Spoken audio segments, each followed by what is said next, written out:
Disclaimer: the information and education material contained herein is meant to promote the general understanding and dialogue of GAN's processing. Such information is not meant or intended to serve as a substitute for a healthcare professional's clinical training, experience, or judgment. For patients and individuals, such information is not to be a substitute for professional medical, therapeutic, or healthcare advice or counseling. For medical issues or concerns, including decisions about medications and other treatments, readers, viewers, listeners should always consult their physician or, in serious cases, seek immediate assistance from emergency personnel. Prescription information, procedures, and use of medical devices information should be undertaken only by properly trained and certified medical personnel. We specifically disclaim any warranties, express or implied, including implied warranties of merchantability or fitness for a particular purpose. Such information is provided, as is, and is believed to be accurate at the time of its publishing, but it is the viewer's job to evaluate the accuracy of any information found in this presentation. Every case presented is of their own experience, applied by themselves for themselves, and it applies to their case only. Every person experiencing health problems should seek professional medical advice and consult their course of treatment with a doctor. The processes of plasma balancing described herein are a natural process which supports the body but does not replace medical advice or therapies one is already subject to.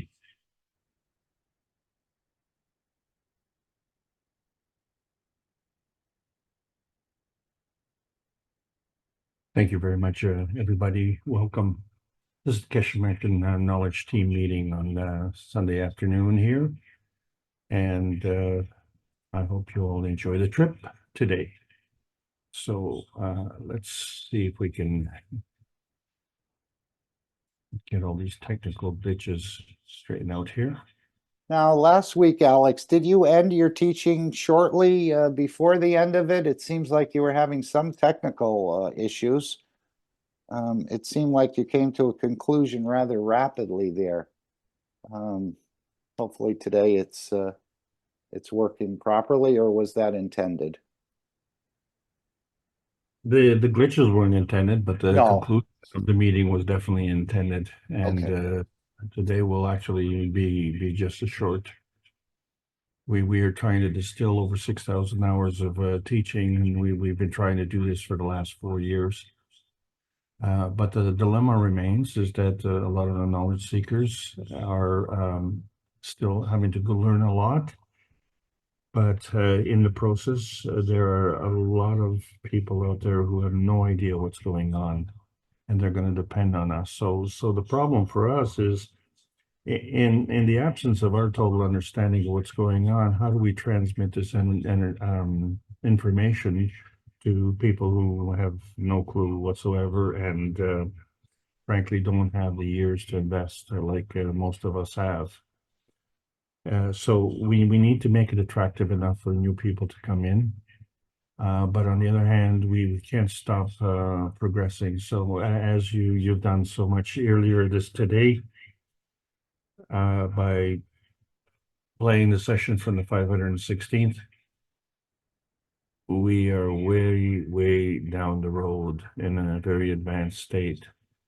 And so all that does is really makes the newcomers fall that farther behind. So what can we do to make it easier? So we're trying to do this right now. And as such, what we're going to say here, let me make sure I got the right screen. I think this is it. We're seeing a picture of Mr. Cash. It says KAKT American Knowledge Team 2024. And this is the KAKT Foundation Spaceship Institute Teachings on Plasma Science. Yes, we're talking about basic transmission.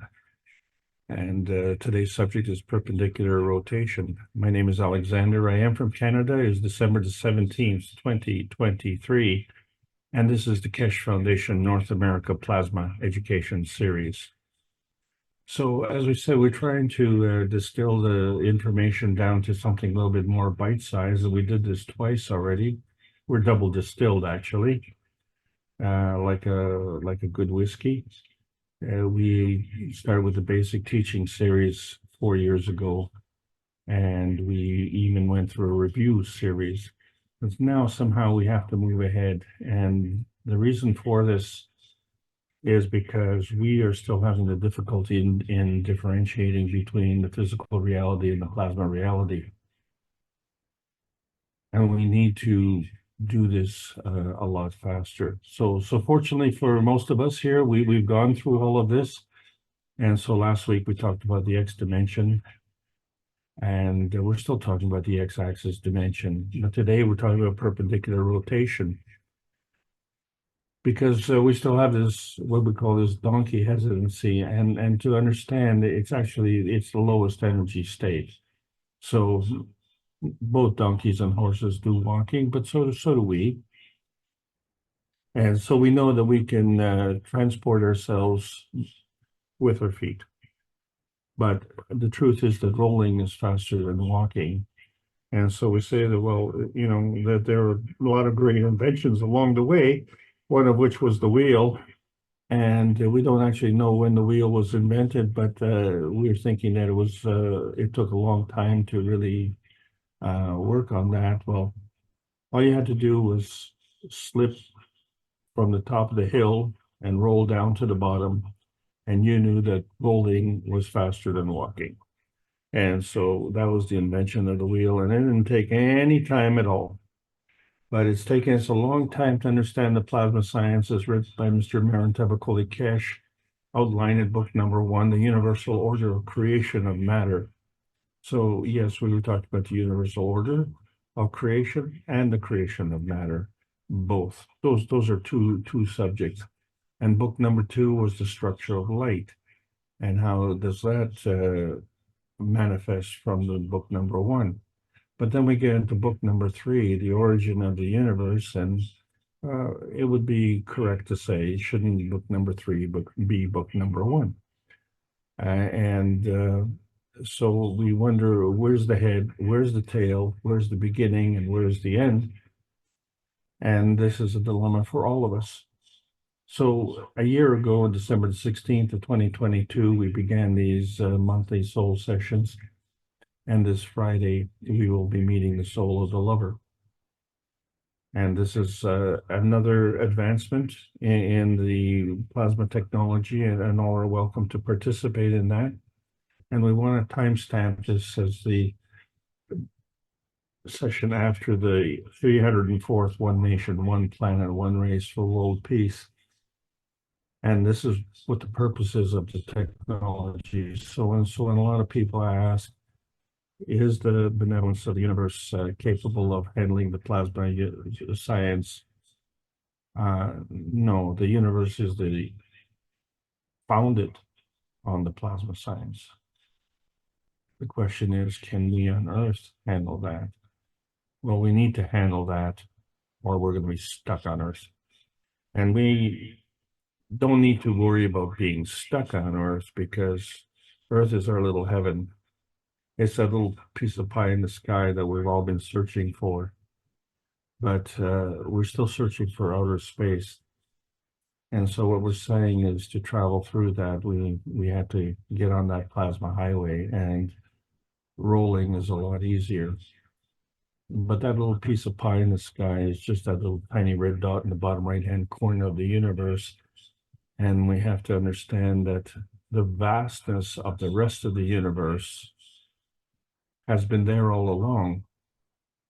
And it has nothing to do with whether or not we recognize it. It's there. So the choice is yours. So how do we traverse the plasma highway?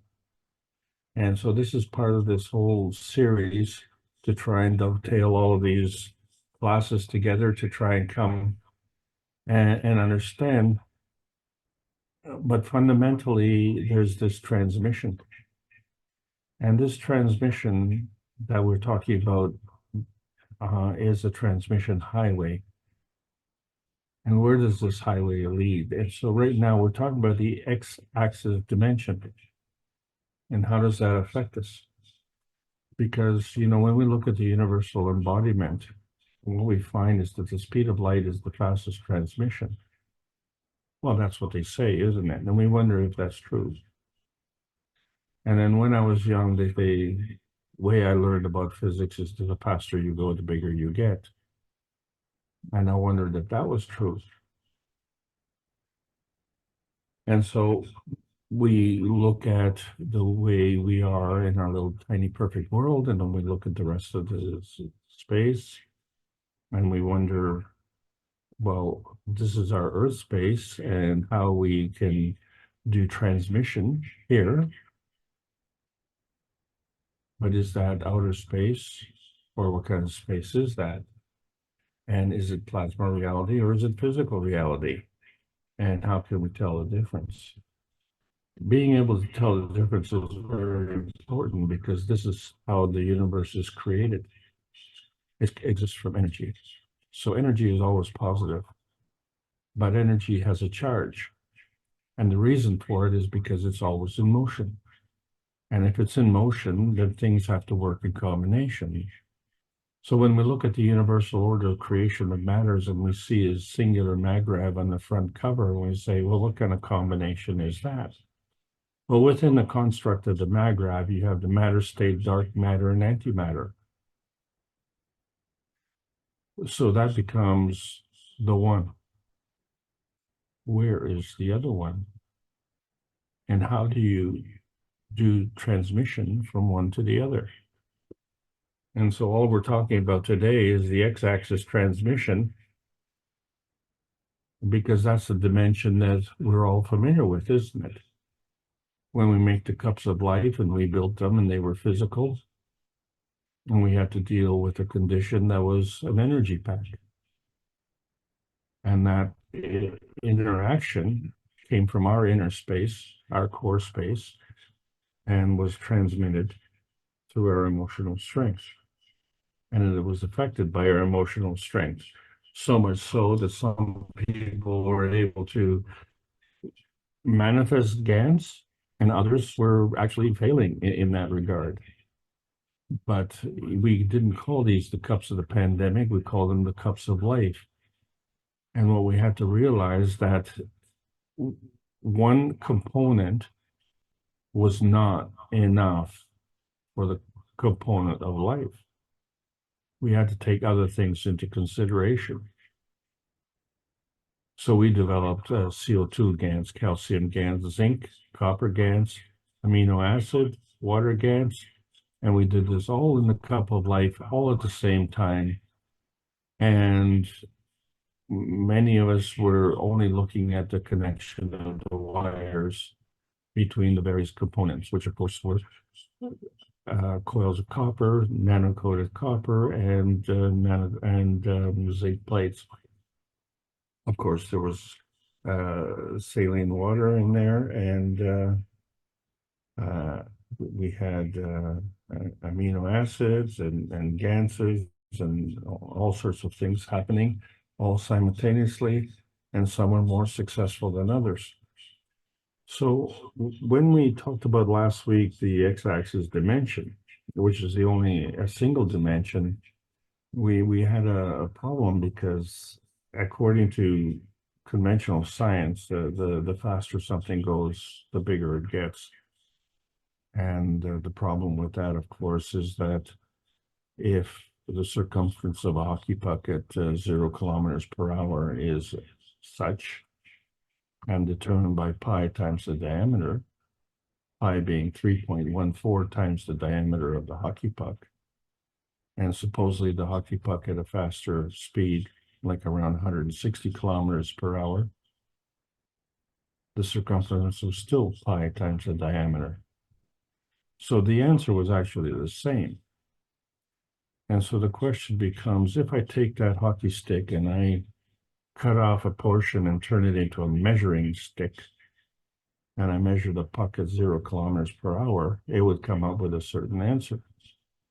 And then if I took that measuring stick and if I could ride that puck at 160 kilometers per hour, would I see that the hockey puck was now bigger? And the answer was no. And it took me a long time to get that answer. And what is significant about that is that the diameter would be the same.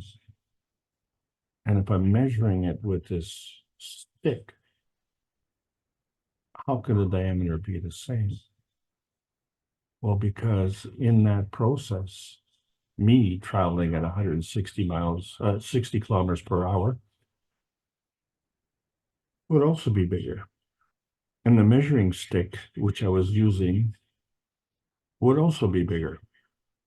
So in fact, my determination to arrive at a measurement would not change.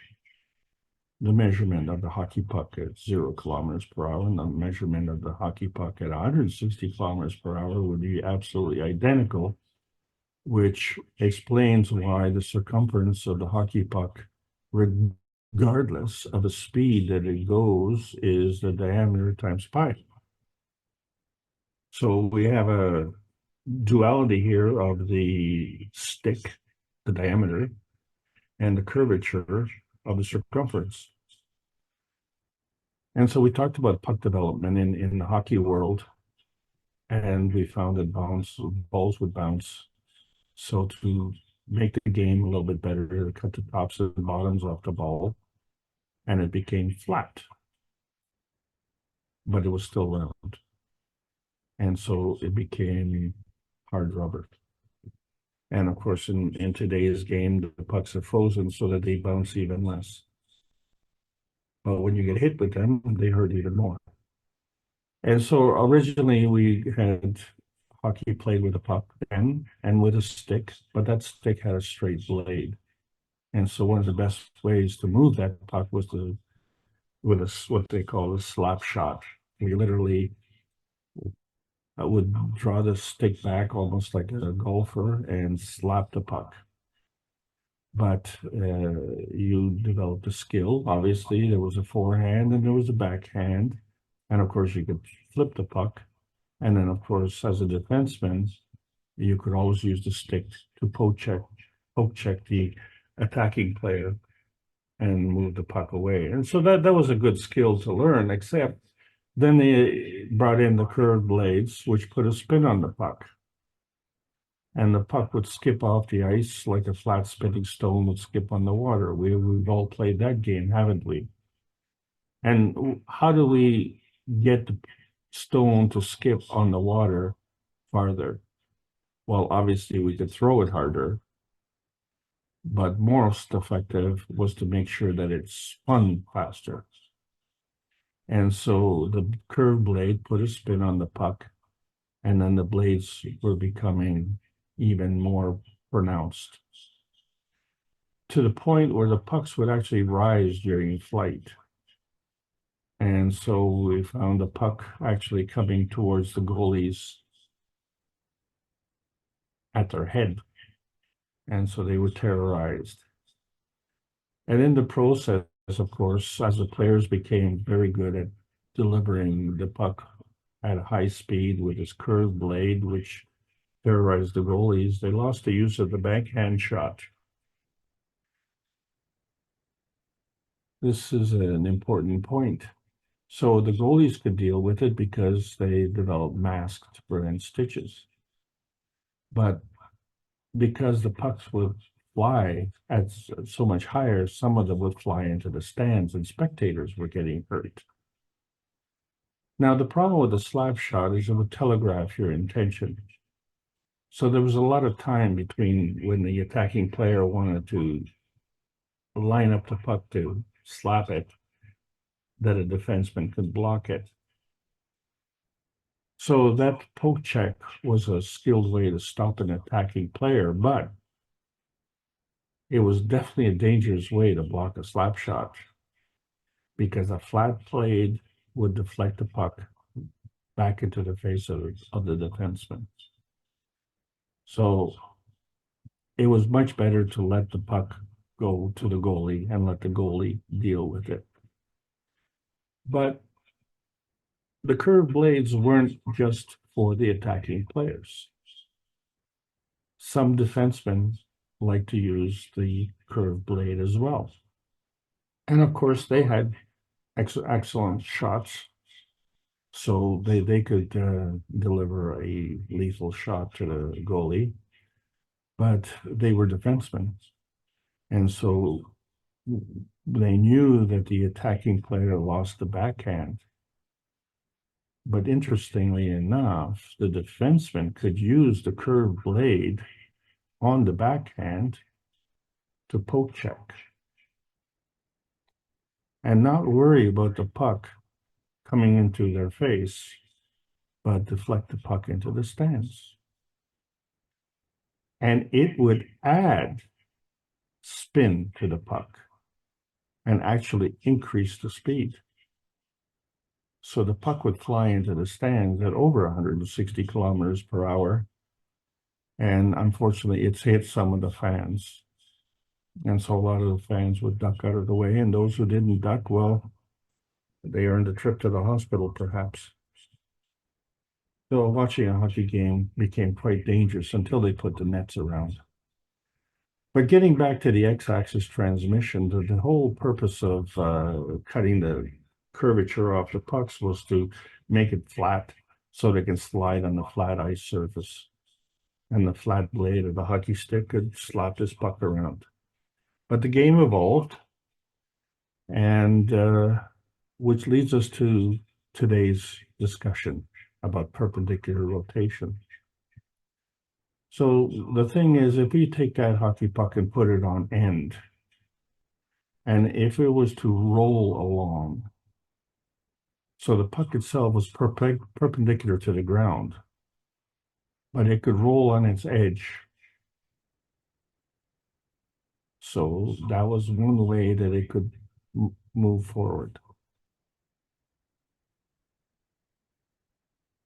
But another way is if you turn that rotating field 90 degrees, you could push it along. And so we had propellers that were put on boats and ships, and they could push them. But what was distinctive here, it was that these propellers were in the water. And if we kept the same perpendicular rotation of the propellers, but moved them to the front so that they were pulling along, so we invented propellers on airplanes. And so this rotating field was in the air. So the pushing was in the water and the pulling was in the air. And then if we rotated it a different way, another 90 degrees, we found that we could hover along. And so we had propellers that you could see in the air, and we call them helicopters. And we also had hovercraft.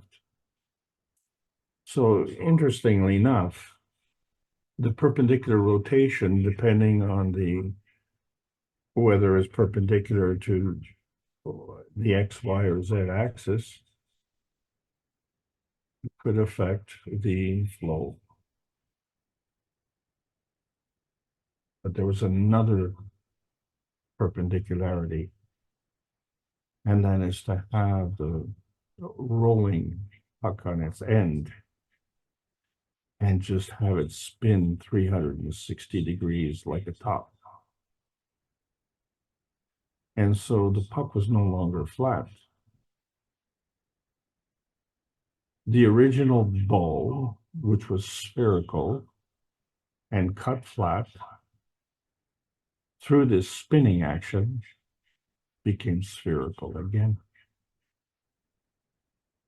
And so the diameter with respect to the sphere was cut in two, and we call that the radius.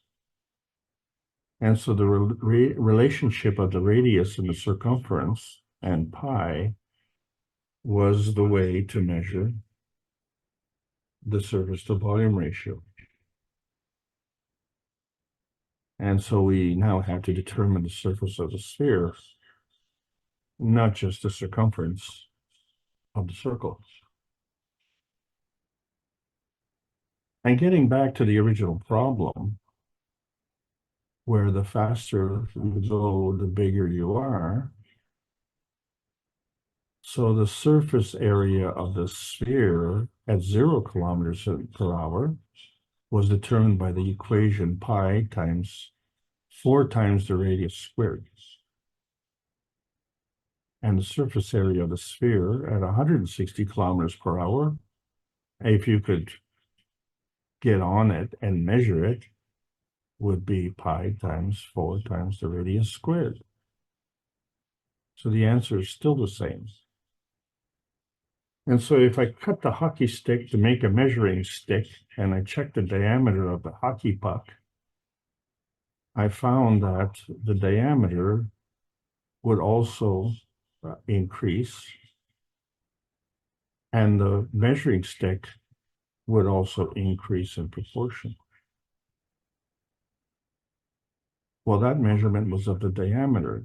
And since the radius is half that, if I cut that measuring stick in half and measured the radius of the sphere, that it would be different at 0 kilometers per hour than it would be at 160 kilometers per hour, because my measuring stick would change accordingly. And as I said, I was quite angry when I was told this, because the way I learned about physics was completely sabotaged when I was a child. And it was this one point that made physics so difficult, because I couldn't understand how something could get bigger the faster it went. But this was the road to the limitation of the speed of light, you see, because the universe was in totality, and if the speed of light was the fastest speed, then the speed of light represented the totality. And so the little hockey puck, in order to achieve the speed of light, would have to be as big as the universe. And that was a good argument, and as you can see,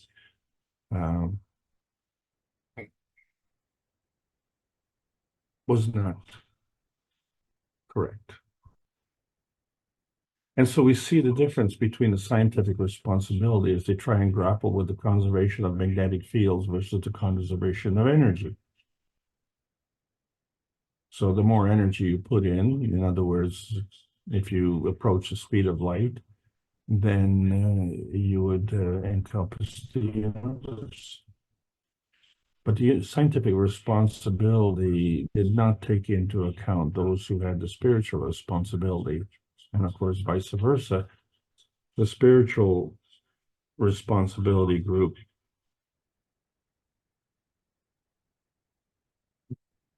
believed that the spirit was the motor of the soul, but they couldn't explain it, because the spirit and the soul were one and the same. And of course, the scientific community didn't believe in either anyway. So you had this separation. And that's the problem that we're having today, because we're only talking about the x-axis dimension. And so we see clearly where the plasma science adds to the knowledge. And then the question is, can we change the rate of change? Just like we change the rate of speed. And so this becomes our dilemma, because when we're looking at our man space and we only look at the x-axis dimension, that only includes our physical matter state. And in fact, that only includes our physical environment. And so now we understand why we're having so much trouble, because if that is our little tiny pie in the sky, and that is just that one portion of this panel that you're looking at, and all this other stuff, this is all equivalent to the rest of the universe. And does that seem to be like a very, very basic thing to discuss? Yes, it is. It is basic. That's why we're talking about basic transmission. Because so many people are having trouble with just that point alone. So how do we get over that point to look at all the other points? And talk about things like the manifestation point, the vanishing point, the transparency point, and outer space. Well, you see, we are now in the post-November the 11th, 2023 era, and we do have choices more than just our Earth space. We have that transmutation space in outer space to look for, and that graceful space, our inner space, to cultivate our greater oneness with the universal community, which we've tried for 516 knowledge seekers workshops in a row. And so now we understand the limitations of nuclear science.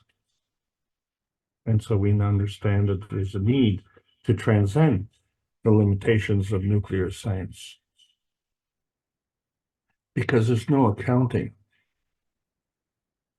When we look at the matter-plasma dimension, we see the small m matter state as physical, and the capital M matter state is plasmatic. And our problem is that we are feedback dominant. We are dominated by our understanding, which is limited in the x-axis dimension, the physicality dimension. This is the Keshe Foundation Spaceship Institute Teachings of Plasma Science. We're welcoming all the beautiful knowledge seekers. Yes, there's a World Peace Treaty, and that's the ticket. Sign it. Sign it with a pen, sign it with your heart, sign it with your soul, and sign it with true intention. And we found that spacemen, snowbirds, and sports fans can find heaven through transmission with the assistance of perpendicular rotation. But there's more to take into account. So we in the universal community can get rolling by becoming Earth fans. And the plasma science needs to continue to be delivered in exchange for peace on Earth. So welcome to the new outer space age, and welcome all those who are getting ready to enjoy. This is the end of the lesson. Thank you so much for allowing me to present. Well, thank you very much, Alex. That was short and sweet. I guess you've taken a different tact here, but are we actually going to be measuring anything in space? I know oftentimes Mr. Keshe says the creator didn't measure when he created the Earth. So many tons of copper and so much of this and so much of that. It's just the way the fields came together. Maybe we can feel field strengths, but will we have any measuring tools? Perhaps we will in the matter state in craft. I'm not sure. What's your thinking on measuring in space? Well, I think that's the reason that I really got annoyed and angry and upset when I discovered that, because how do you measure that? How big is large? You know, how do you justify that Jupiter is a certain size and the Earth is a certain size and much smaller, and then Mercury is a certain size and much smaller again? So you can measure it however you want, but you can't account for its presence. And that's an important point. Maybe John would like to add something. I see his mic came open. Yeah, we're told time and distance don't exist. It's all an illusion in our minds. We're all living a present time.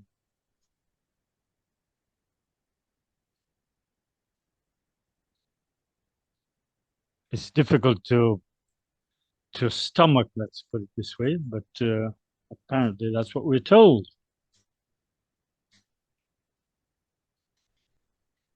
But John, the ones in the UFOs are traveling quickly, but apparently they're not traveling at the speed of the creator, which is instantaneous. You just arrive. So there must be a distance, but I'm just trying to think how to phrase this. Well, you may be traveling from one end to the other of the universe, but Okay. time and distance don't exist. So you're just sort of positioning your ship from where you were to where you will be. It may take a few minutes or whatever, because we're sort of married with our watches and time. But when they talk to us about history, it's very difficult to fathom or stomach, because you have no idea of time in history.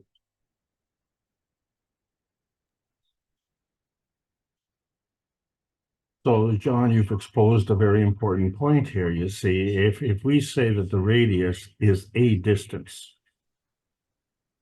and the speed is based on time and its relationship with distance, right? So the faster you go, the less time you need to cover that distance. Yeah, because we've been educated that way. But the Hindus in India, they say what you're watching doesn't really exist. It's an illusion. That coincides with what Mr. Kesh says, that matter is not our real lives, let's put it this way. Yes, he does refer to the matter state as the illusion and the dream state as the reality, which is definitely counterintuitive to most of us, even as we've become knowledge seekers. Yeah. Yeah, because I can put my hands on it, I can feel it's hot, I can tell the texture of it. But this is an illusion? And when you're not in an illusion, when you fall in love, you sort of lose the idea of time. You're only in the love. Yeah, I see that.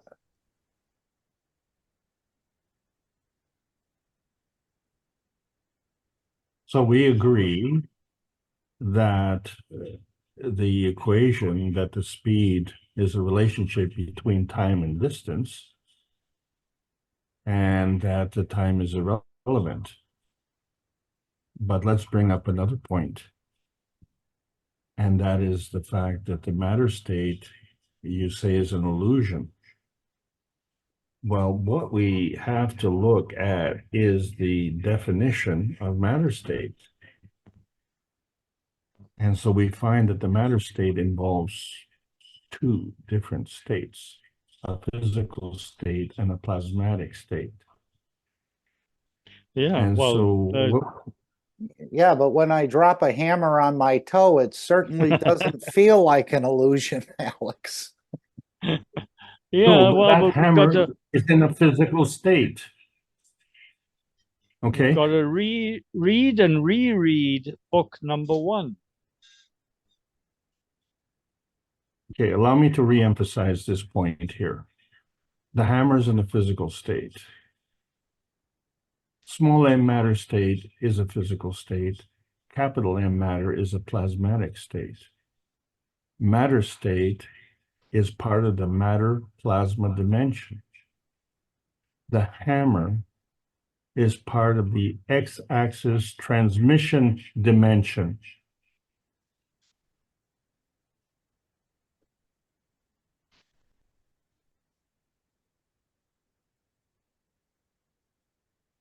Not the same one.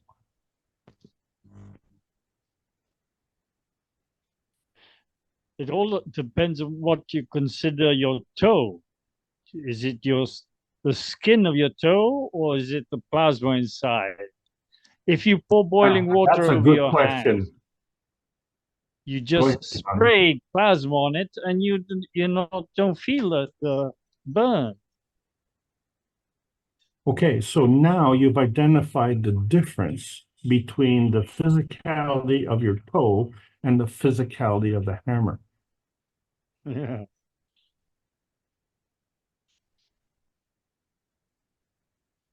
So I think as adults, and when we discuss it this way, we have problems because we have to unlearn things.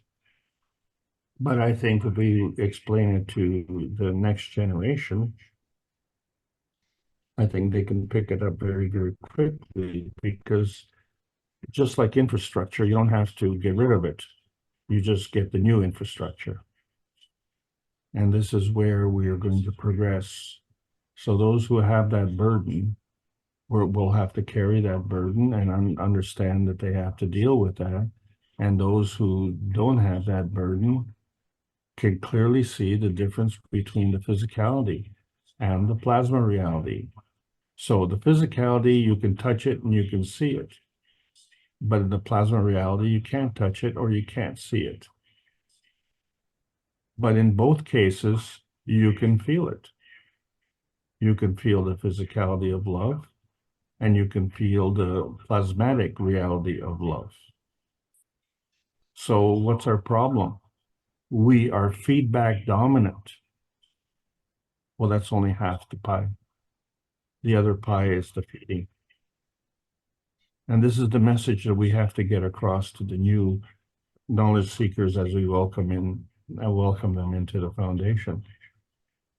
And when we say welcome them into the foundation, we have to add a corollary to that.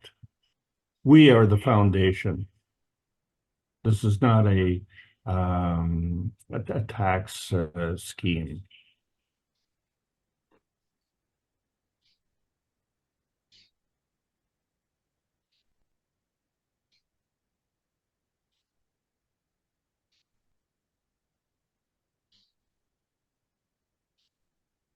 I can hear you thinking, Mark. I am. I'm trying to decide whether I should read Misty's question or ask another one of my own. Why don't we go to Misty? How do you measure my love, and at what distance would I go? Immeasurable. Much love to all. I'm not exactly sure what she's meaning there. Well, Georgia girls would measure the love by the size of the diamond ring.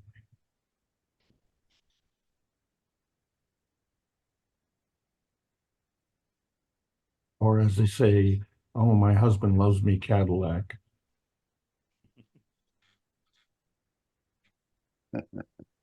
I think Mr. Kesh went through that, but it was a Rolls Royce. You've been to Georgia, you, Mark? Yes, actually, I did once, only for an interview. I flew in and I flew out. Did you see the Georgia Bells? No.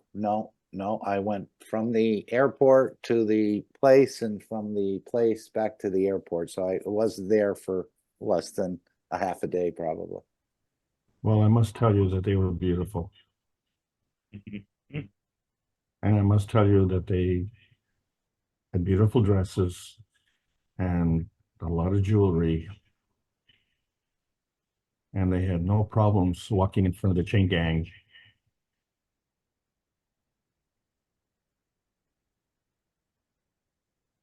Shall we say, flaunting their status.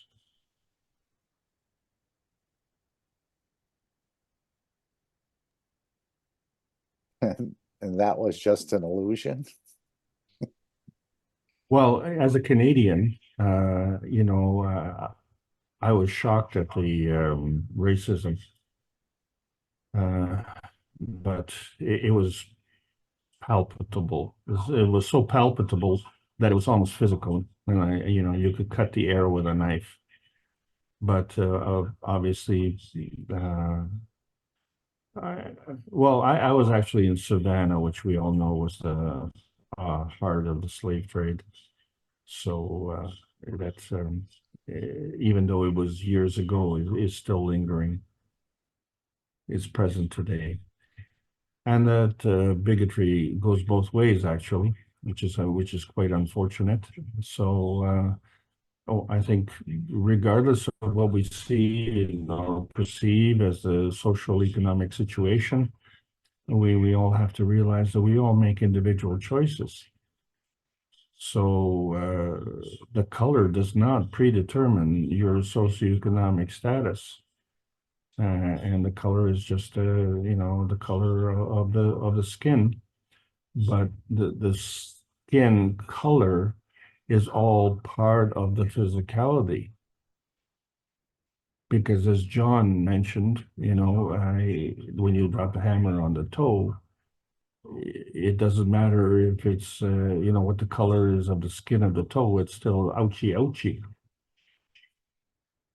So you look at different continents and you find social economic range just as bad, where we have extremely wealthy people and extremely poor people in North America, and we see the same in Africa. It's just that the way we're conditioned, we don't believe that there are extremely wealthy Africans. Well, yeah, maybe even more so. And to the point where it's almost obscene. And so, you say, well, if that is your measuring stick, your socioeconomic standing is your measuring stick, then you are using the wrong stick, because we're all equal.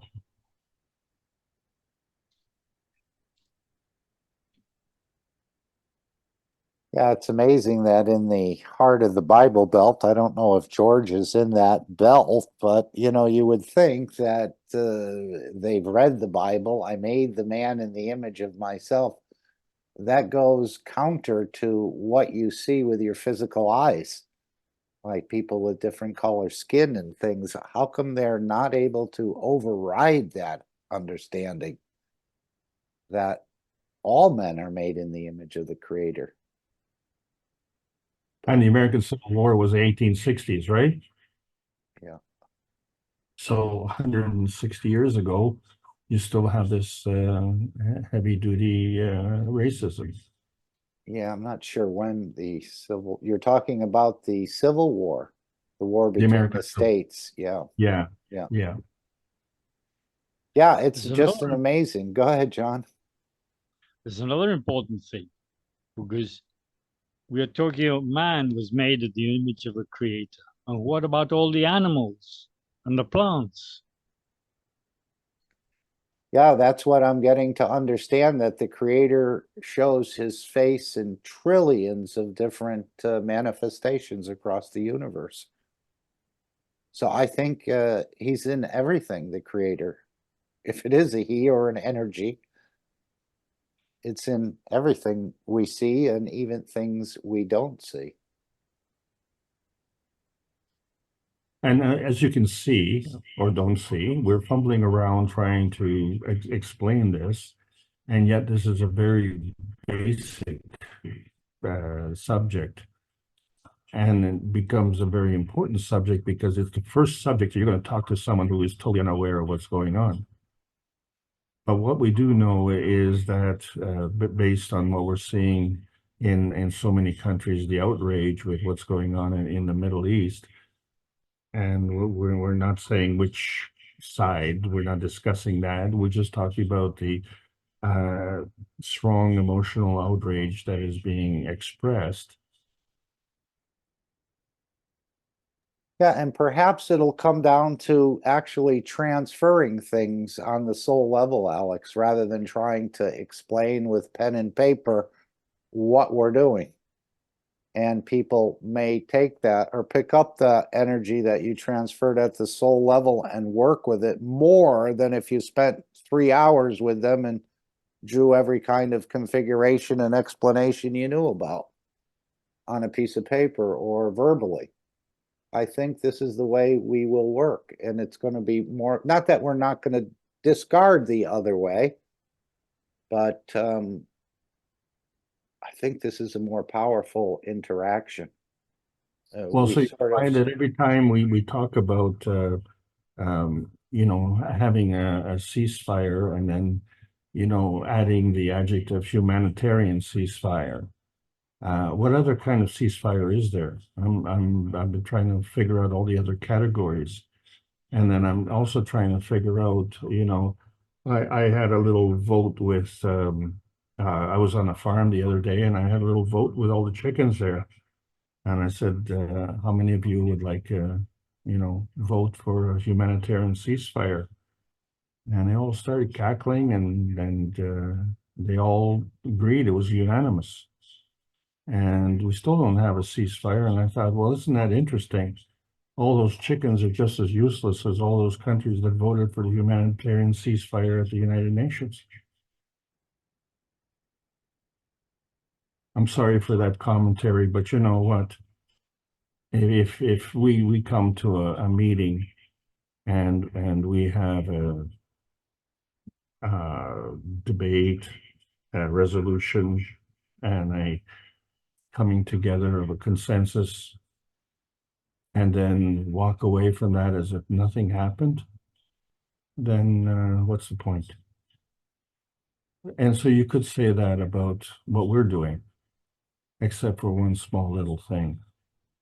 All of us have made the cup of life, and all of us seen the power of the GANs and the rotating fields. And all of us have seen the benefit in bringing the peace and harmony into the household.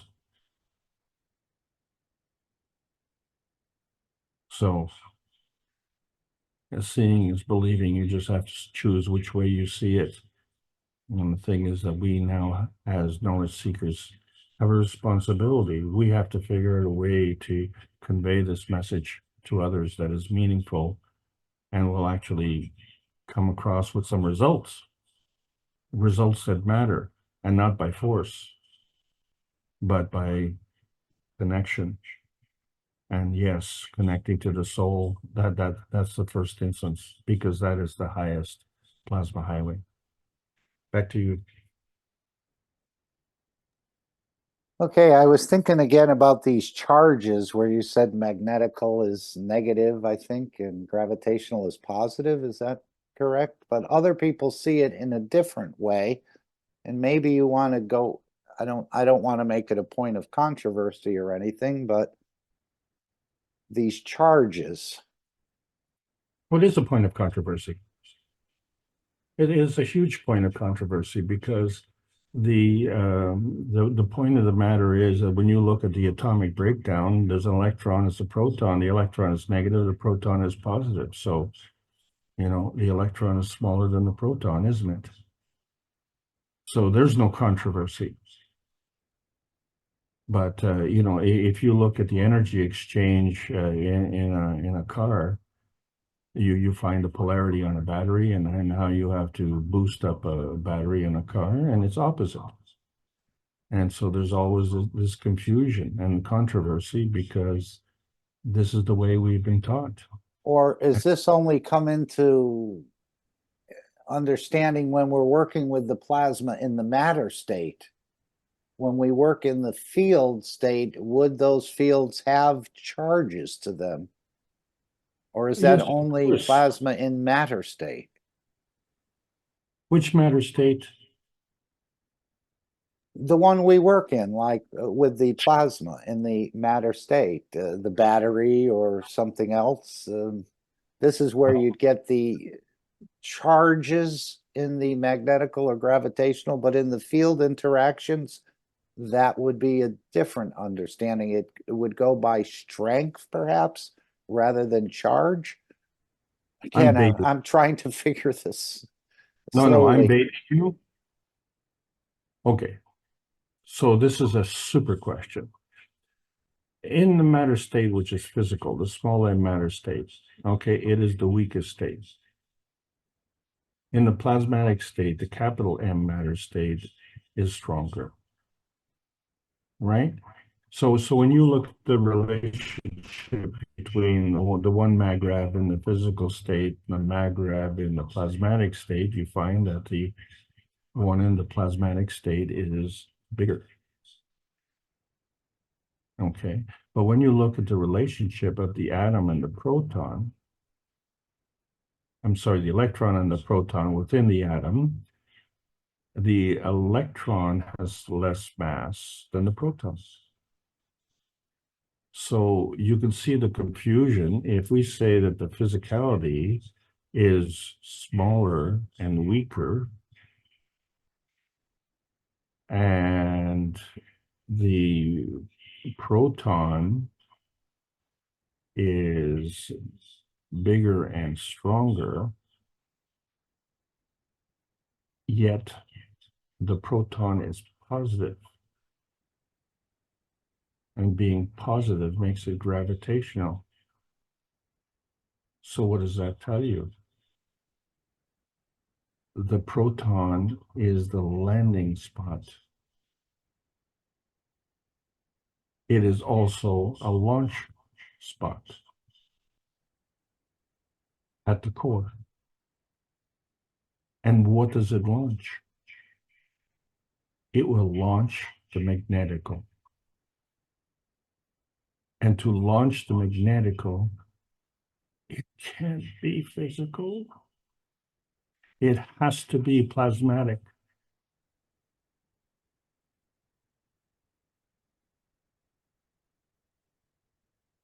I have put this panel up for each and every one of my classes because this is the matter-plasma dimension dilemma. To understand that it's a two-way street. And so the magnetical is the giver. You have to choose what you're giving. You don't choose who you're giving it to. The one who receives it is gravitational. And when they're in alignment with you, they will be fed. And like all beings who want to be fed, they want a good meal.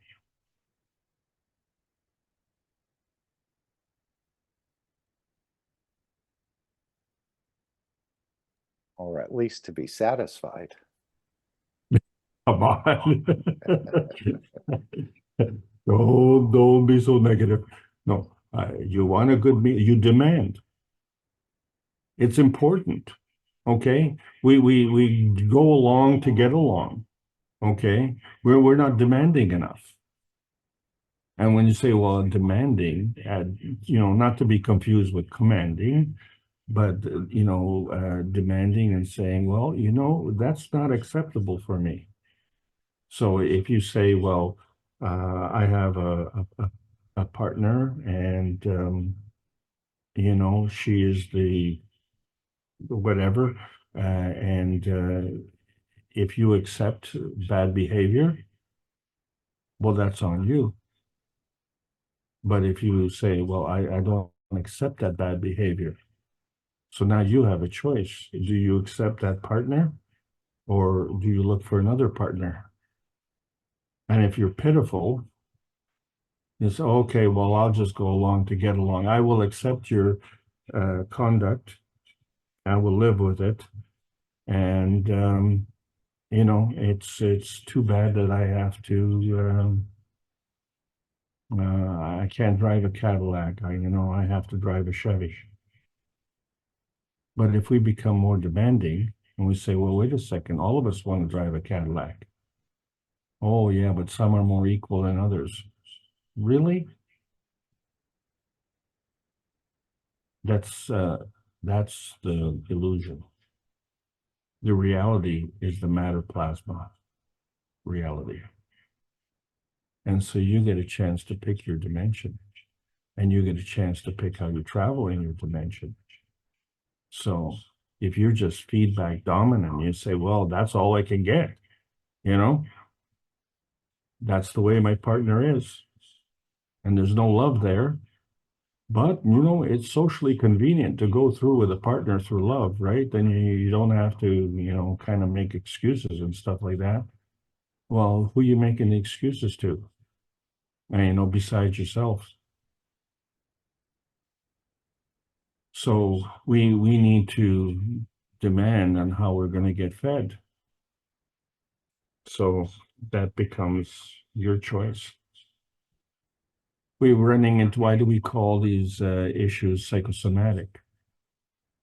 And so you say, well, wait a second, we have an ability to help someone with their psychosomatic condition. But what happens if someone comes in and they don't want to participate? Well, then why are you here? Well, because it looks good. You know, it looks as if I'm trying. Well, who are you fooling? Are you fooling me? Are you fooling your partner? Are you fooling, you know, all your friends? Or, you know, the worst thing is you're fooling yourself, aren't you? Why? Because the truth of the matter is you're looking for an exit strategy. So it's very handy for you to be pitiful and sick. So, you know, nothing wrong with getting sick. We are in a toxic environment. So we need to get well. But when the opportunity presents itself for you to be better, then it behooves you to take it.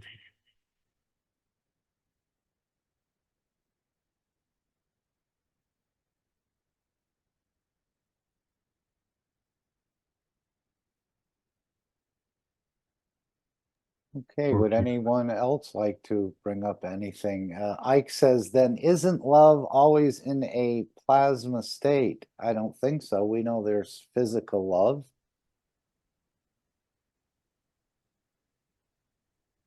Is that in the plasma state? In a way, I guess everything is made up of fields. But again, that's a different type of love. Where do you feel the love when you fall in love? By your heart. Your emotion, Physical. yeah. It's somewhat more physical than soul of man. It grows into the soul of man, but through the emotion. But you first feel it in the soul of physicality. That's right, John. And you know, when you're born, the heart development precedes the brain development. Yeah. This is a characteristic of the physicality on this planet.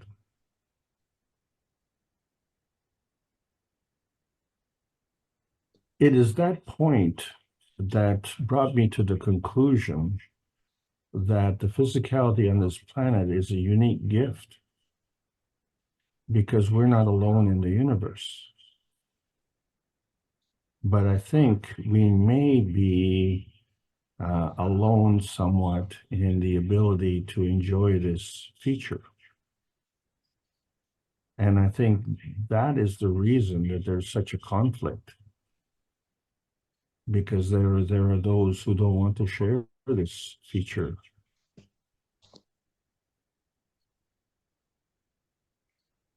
And what We're told that the entities that are in the fifth density like to come and experiment what we experiment here on the third density. I was just going to say that, John. So yes, you see, how logical is that?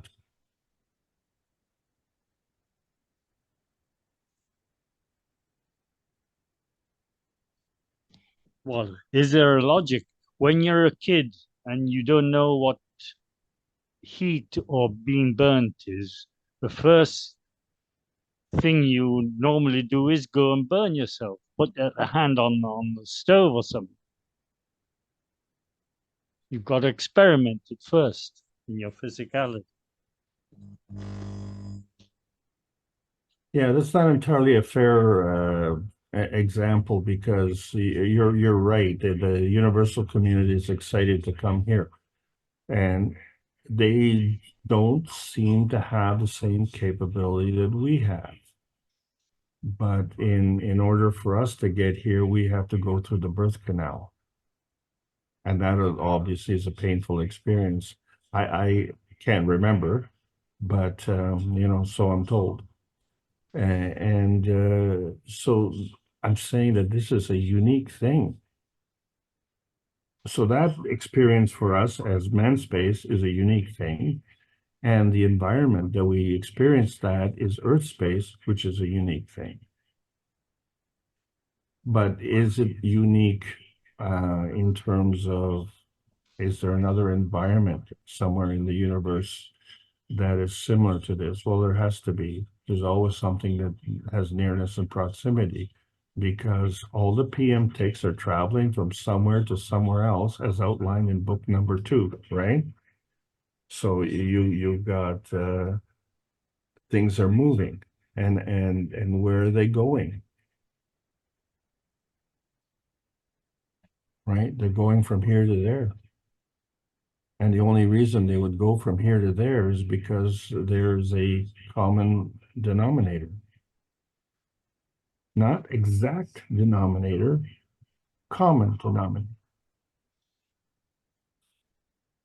So that means we came from somewhere that was common to where we are.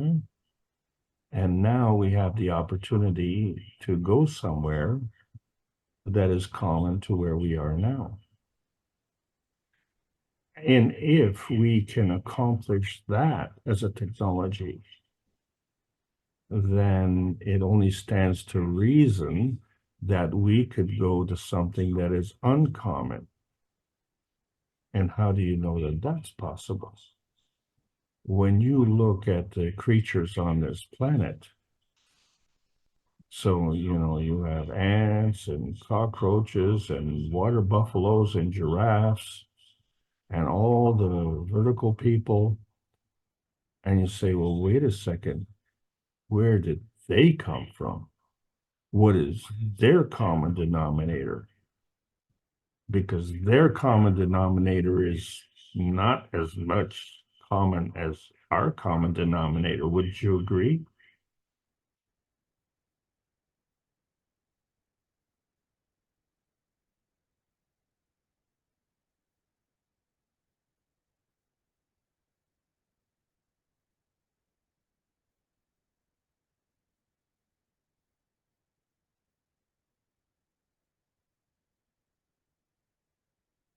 You're thinking again, Mark. Yes, it's always working. I don't think anyone disagrees with you. I think the common denominator is the creator, because this is where the whole thing came from. That's why we can communicate and interact, because we have the creator within. We're part of the creator. Or we are the creator, or we're going to be creating a universe or a star or something else. Again, it's maybe it'll be easily conveyed through the soul dimension, rather than trying to have somebody work through this understanding over years and years to reach it. And Well, I then really want. even not fully understanding it. No, but I really want to thank you very much for allowing me to make this presentation, because this is a conversation that you really can't have with a lot of people. This is just mainly because it's not important or not relevant to oh, the end of the month is coming. Oh, and before the end of the month is Christmas coming, and oh my God, we got to do the shopping, and then we got to wrap all the gifts, and so there's a lot of things that are occupying our time and attention. So we have to be, well, we're going to have to be a little bit more disciplined in that regard, because world peace, health, and this world doesn't stop for Christmas, and it doesn't take a holiday. Okay, I've also put in the chat the office number for the wellness, or the office email, office@de.kfwellness.center. I think I put info last week, but if any of us know someone who would like to take advantage of a wellness system, please contact the Wellness Center, and you can have a free assessment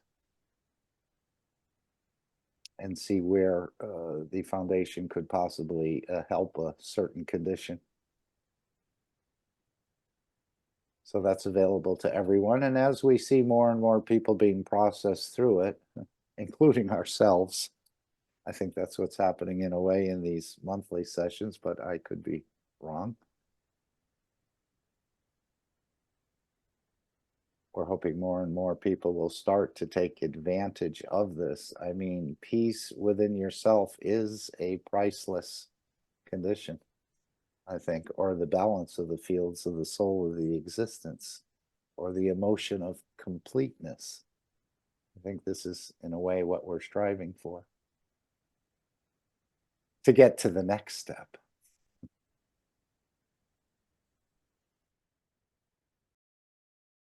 Anyone else would like to enter the discussion?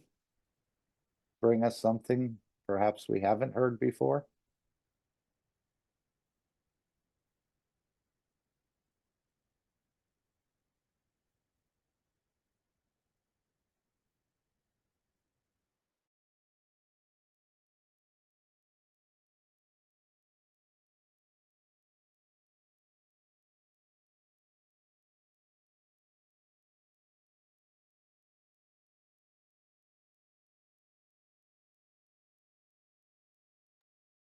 Okay, I'm not hearing any responses.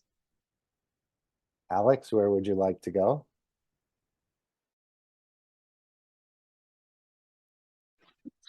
Hi, Mark. Hello, Claudia. Hello. Hello, Alex. I want to make a question for Alex I'm here. because I was thinking what were you saying, and I think I want to know what you think. What is the change I think in your life when you know that you are enlightened? Because Mr. Cash said that that's very important, the sleep when you're sleeping, because your soul is expanded. But which difference in your, do you think that will be different in your dreams, in your life? When you, like, when you stand up a little bit, what difference, do you think will happen to you? Thank you. So that question is directed to me personally, right? Becoming enlightened. It's yeah, it's for you, but I think you'll be an example for all, I think.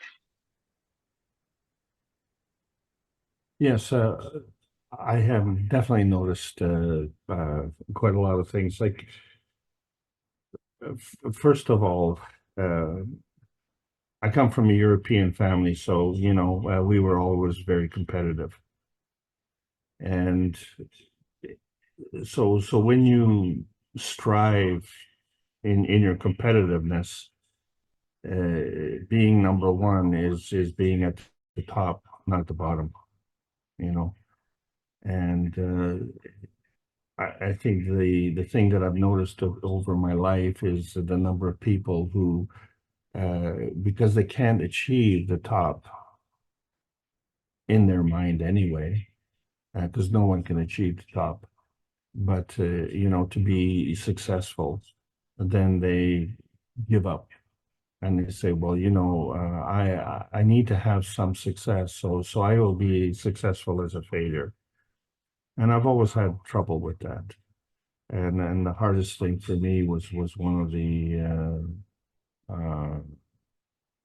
relationship that I had where my wife had cancer, and when we got rid of it, I thought we would be the happiest lovebirds on the planet because that's what everybody wanted. And we achieved it. For 8 years, we didn't talk about anything else except the cancer.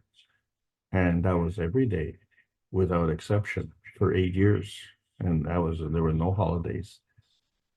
And one of the things that really broke my back, if you will, and it wasn't just the fact that, we were financially crippled, but when it came to Christmas, and in that one Christmas, we hardly had enough money for food and hardly enough money for gifts. In fact, no money for gifts because we had to pay for surgeries. So the choice was do we pay for the surgery or do we have Christmas? But that wasn't the real choice. The choice was, do we pay for the surgery or she dies? And that's not really a choice, right? That's like having a gun to your head. You know, you want to make a choice, you do what we say or we kill you.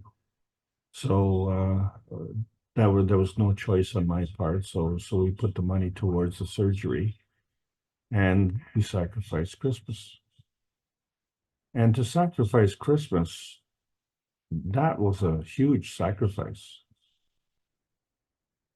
But that was wonderful, because after that, you know, the true meaning of Christmas came through, because Christmas is not just one day a year, and Christmas is every day.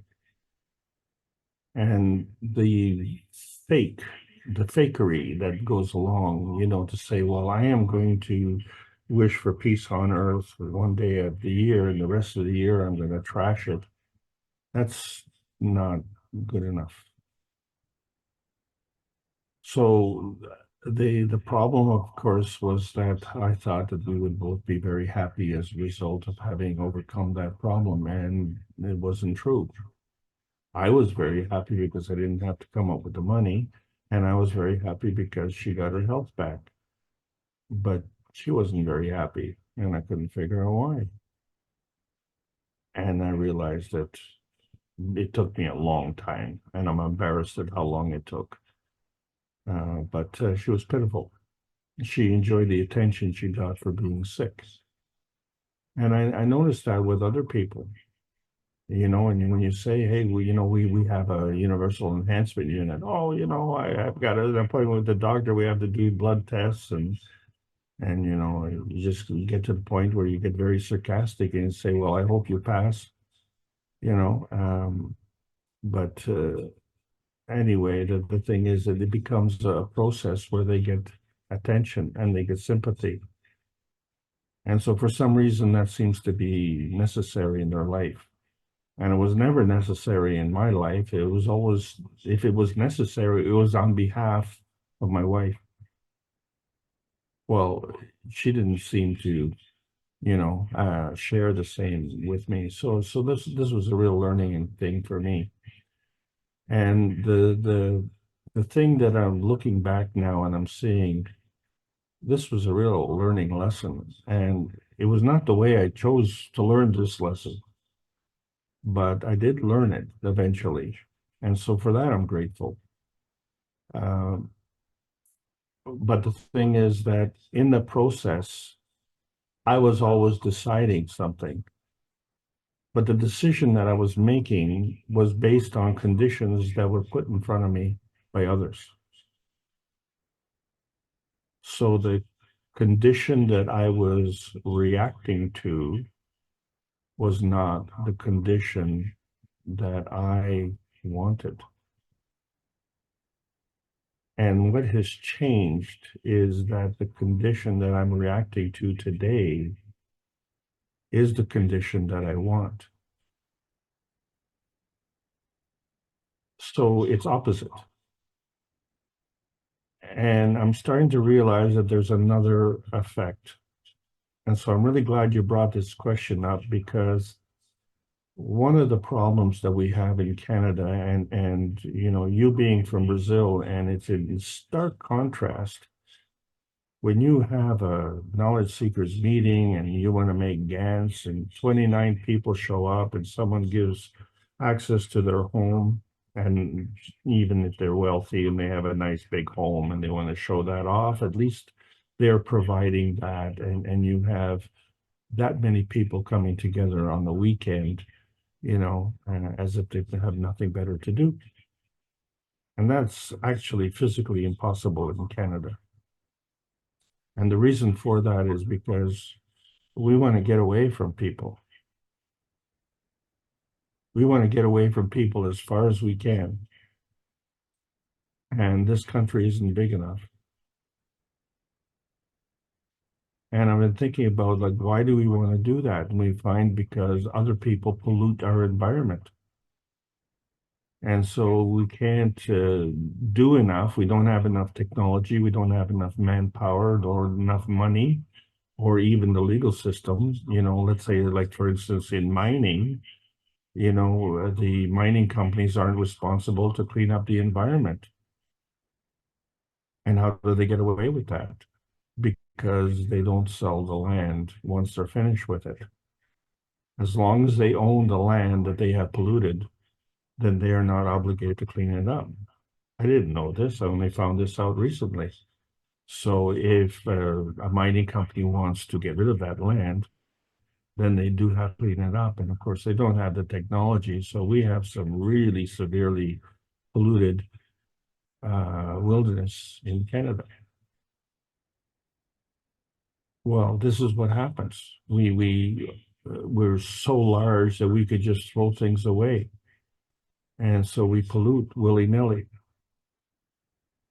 And in order to have, you know, the glory of enjoying the so-called Western quality of life, you know, where we have a nice house, a nice property, and a nice car, and a nice job, and all this, we want to get away from other people. The Kesh Foundation strength is in the bringing together of the peace domes. And this is where the Brazilian community has it all over Canadians. Because, you know, you look at your Telegram site and it's orders of magnitude larger than the Canadian Telegram site. And why is that? This is it. We just are antisocial. We want to get away from people because every time you encounter people, they ruin your life. You know, and if you're in mining country, you have to understand that men aren't the only miners. There are gold diggers in the women's fraternity, sorority as well. And they're vicious. So there are many stories that, you know, you see that way. And especially if you are, let's say, from a wealthy family and someone in your family becomes addicted to drugs, and then they become susceptible, and then maybe they become susceptible to sexual abuse. And I'm shocked at the number of young people who've had to leave the community for their own physical safety. And we're talking about 13 and 14-year-olds. You know, what kind of society is that, you know, you have to run away like that? And of course, that exists in Brazil. I mean, we understand every country has its problems. But I'm saying this is one of the biggest things, and I have to come to grips with as a Canadian, that in order for me to come to this meeting, I have to like you all. That's a challenge. That's a Canadian challenge. When you look at the leader of the Kesh Foundation, Rick Crammond, he's a Canadian. And he's a freak. He's been with the foundation longer than everybody except Mr. Kesh. And this is what it means to be a patriot. And so that patriotism doesn't have anything to do with the military. That has to do with the soul. And so I've come to understand better. And as a result, it's been rewarding. And when I say rewarding, not just, you can't measure it in terms of money. And so that becomes the question that Mark had: how do you measure you know, and, you know, how much do I love you? Ask the one-armed fisherman, how big a fish did you catch? It's, you know, you talk to people and you say, how much is that? Oh, it's expensive. Well, how much is that? That you know, that just has no relationship. So this is the thing, you know, and how far do you want to go to get away from people? Well, the country's still not big enough. So what are we trying to do? We're trying to bring people together. And the reason for that is because we want to bring peace on earth. What puts people apart? Conflict. Canada and North America is founded on conflict.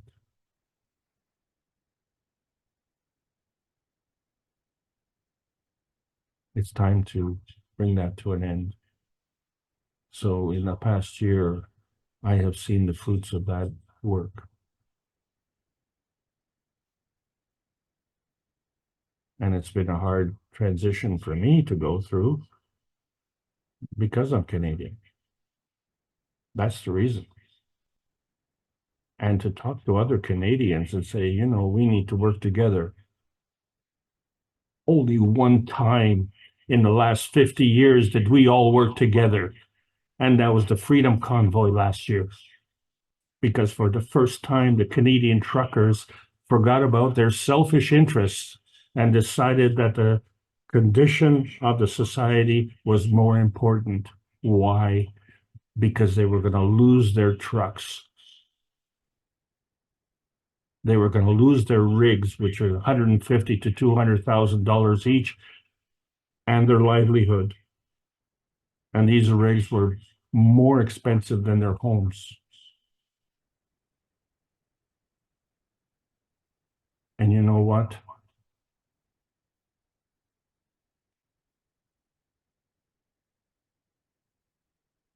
Since I was 16, we had the Expo in 1967, the World Expo in Montreal. And we were very proud. And in 1972, at the hockey summit between Canada and Russia, we were very proud.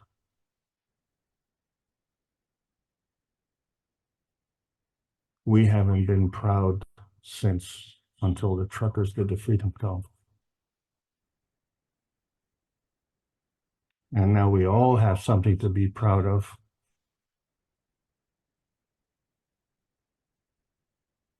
Because we're in the post-November the 11th era. And this isn't a Canadian thing, this is a worldwide thing. And so we're all proud to be here, and we're all proud to be together.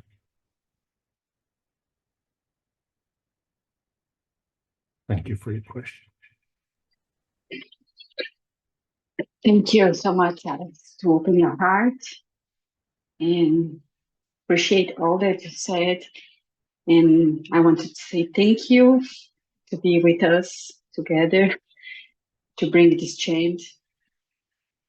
And thank you. Bye-bye.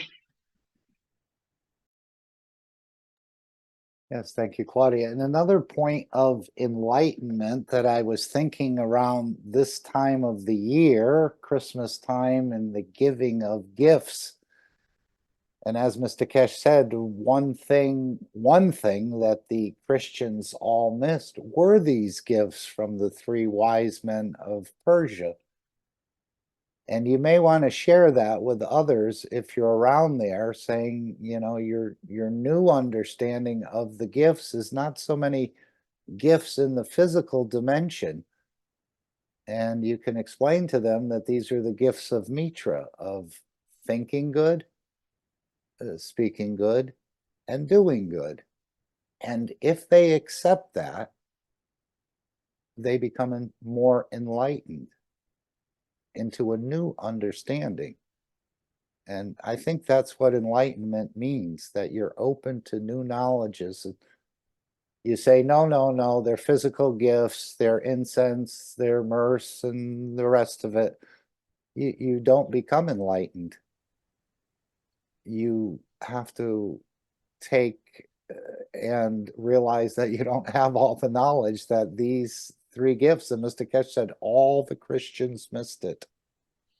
And I don't see the Pope sharing that. I don't see the ministers or any of the others sharing these three gifts as our understanding of them are: thinking good, speaking good, and doing good. So this would be an enlightenment for some of the other Christians, at least, if you entered into a gentle conversation with them about these three gifts from the wise men. I'm sure they'll never guess it on their own, but it's just a point of discussion, gently. What I can add, Mark, is the Spanish community, and I don't know if it's the same for the Portuguese and the Italian community. The festivity is more important on the 6th of January, so the three wise men, more than Christmas. I don't know nowadays, because Coca-Cola has sort of tinted red the Christmas, but the three wise men on the 6th of January used to be the most important festivity. Did they have that understanding of the true meaning of the three gifts? I don't think so, but because they only talked about Mira and the other two components, what the wise men brought along. They all had a meaning, but as far as I can remember, I was very small that those moments. That was nearly 70 years ago, so Romanis, and I don't remember those details. Right. I think sharing this universal knowledge brings an enlightenment to a person. He's going to see things much differently. Again, it's much easier said than doing it, but it certainly gives someone food for thought in a way, again, about the real, more of a true meaning of these gifts and what they gifts to humanity in a way. So that person can become enlightened if they accept it.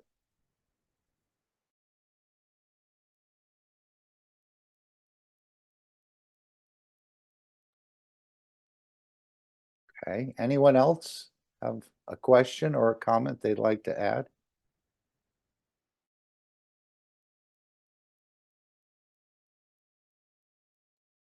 Alex, anything more on your side? I'm okay, buddy. Claudia asked a brilliant question, and I'm really glad we talked about that. Good. Okay, I'll just take the screen. Thank you.